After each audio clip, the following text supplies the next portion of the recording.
Xitoylik 10 yoshli Liang Oyi ismli bolaning miyasida saraton kasalligi borligi aniqlanadi. Ammo u saraton kasalligiga chalingunga qadar u bu dunyoda qahramon bo'lishini, agarda qahramon bo'la olmasa, vrach bo'lib odamlarning hayotini saqlab qolishini aytib o'tadi. 10 yoshga to'lgandan keyin uning miyasida saraton kasalligi borligi aniqlanadi.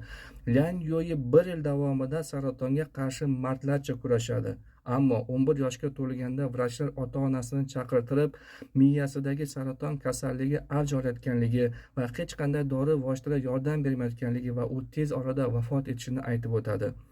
Liang Oyi o'zining o'limi haqida ota-onasi va vrachlardan eshitadi va ko'ziga bitta ham tomchi yosh olmaydi va ota-onasiga qarab, uning vafotidan keyin uning organlarini transplantatsiya orqali boshqa bemor bolalarga o'tkazib berishga rozi ekanligini aytib o'tadi va u tez orada vafot etadi. Vafot etgandan keyin uning organlari boshqa bolalarga transplantatsiya orqali o'tkaziladi va shu tariqa ikkita bemor bola hayoti saqlab qolinadi.